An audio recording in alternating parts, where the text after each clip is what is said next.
शान्ताकारं भुजगशयनं पद्मनाभं सुरेशं विश्वधारं गगनसदृशं मेघवर्णं शुभांगं लक्ष्मीकान्तं कमलनयनं योगविद्यानगम्यं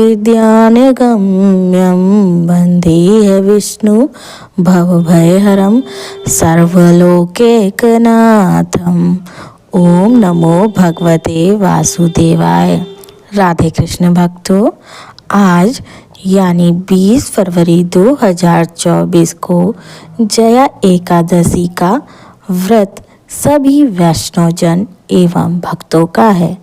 भक्तों, बिना व्रत कथा के श्रवण के एकादशी व्रत का फल अधूरा है। इसलिए आइए श्रवण करते हैं जया एकादशी व्रत की कथा। प्रेम से बोलो जय श्री कृष्ण। गांडीवधारी अर्जुन ने कहा, हे भगवान, अब आप कृपा करके मुझे माघ महीने के शुक्ल पक्ष की एकादशी के संबंध में विस्तार से बताइए। शुक्ल पक्ष की एकादशी में किस देवता का पूजन करना चाहिए और इस व्रत की क्या कथा है और इसको करने से किस फल की प्राप्ति होती है। भगवान श्री कृष्ण ने कहा, हे अर्जुन, माघ महीने के शुक्ल पक्ष की एकादशी को जया एकादशी कहते हैं। इस एकादशी के उपवास से मनुष्य भूत प्रेत पिशाच आदि की योनि से छूट जाता है और इस एकादशी के विधि पूर्वक उपवास को नियम से करने पर मनोवांछित फल की प्राप्ति होती है। अब मैं तुमसे जया एकादशी के व्रत की कथा को कहता हूँ, ध्यान पूर्वक श्रवण करो। एक बार देवताओं के राजा इंद्र नंदन वन में भ्रमण कर रहे थे। चारों तरफ किसी उत्सव का सा माहौल था। गंधर्व गा रहे थे, गंधर्व कन्याएं नृत्य कर रही थी। वहीं पुष्पवती नामक गंधर्व कन्या ने माल्यवान नामक गंधर्व को देखा और उस पर आसक्त होकर अपने हाव भाव से उसे रिझाने का प्रयास करने लगी। माल्यवान भी उस गंधर्व कन्या पर आसक्त होकर अपने गायन का सुर ताल भूल गया। इससे संगीत की लय टूट गई और संगीत का सारा आनंद बिगड़ गया। सभा में उपस्थित देवगणों को यह बहुत बुरा लगा। यह देखकर देवेंद्र भी रुष्ट हो गए।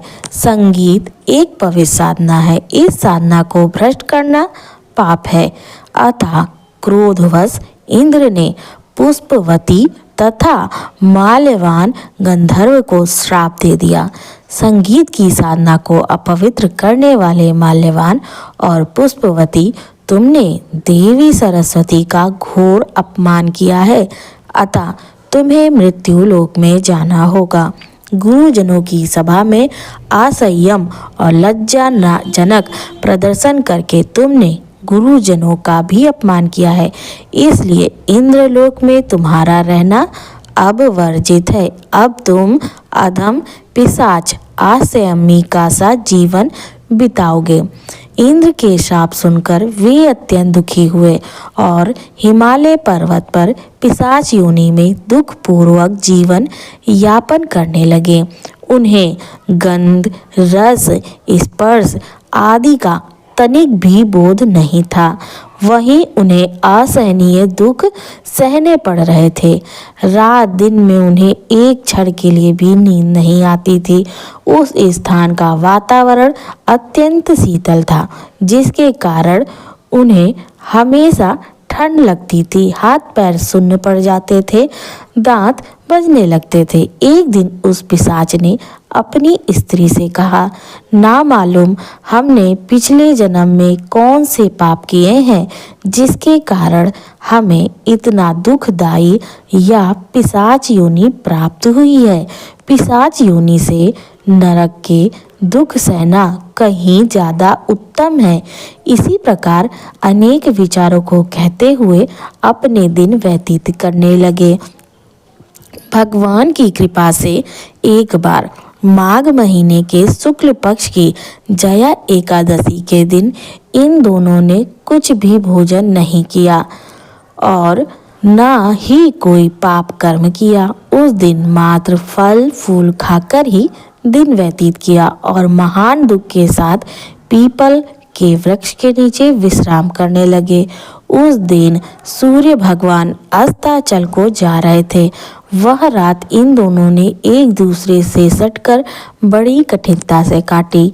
दूसरे दिन प्रातःकाल होते ही प्रभु की कृपा से इनकी पिशाच योनि से मुक्ति हो गई और पुनः अपनी अत्यंत सुंदर अप्सरा और गंधर्व की देह धारण करके तथा सुंदर वस्त्रों और आभूषणों से अलंकृत होकर दोनों स्वर्गलोक को चले गए। उस समय आकाश में देवगण तथा गंधर्व इनकी स्तुति करने लगे। नागलोक में जाकर इन दोनों ने देवेंद्र को दंडवत प्रणाम किया। तब इंद्र को भी उन्हें उनके रूप में देखकर महान विस्मय हुआ और उन्होंने पूछा, तुम्हें पिशाच योनि से किस प्रकार मुक्ति मिली, उसका पूरा वृत्तांत मुझे बताओ।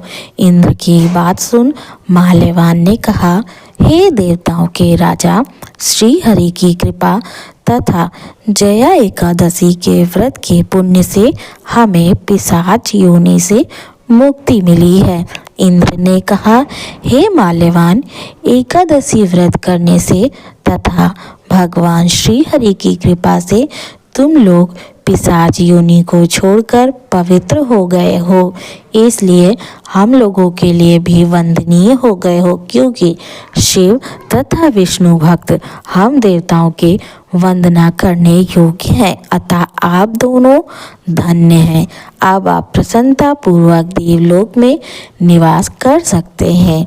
हे अर्जुन, इस जया एकादशी के उपवास से कुयोनि से सहज ही मुक्ति मिल जाती है। जो मनुष्य इस एकादशी का व्रत कर लेता है उसने मानो सभी तप यज्ञ दान कर लिए। जो मनुष्य श्रद्धा पूर्वक जया एकादशी का व्रत करते हैं वे अवश्य ही सहस्त्र वर्ष तक स्वर्ग में निवास करते हैं। बोलो जय श्री कृष्ण। आशा है आपको यह वीडियो पसंद आई होगी। वीडियो पसंद आई हो तो वीडियो को लाइक कर दें और अगर मेरे चैनल पर नए आए हैं तो चैनल को सब्सक्राइब कर दें और ऐसी ही जानकारी लगातार बिना रुकावट मिलते रहने के लिए बेल आइकन दबाना ना भूलें।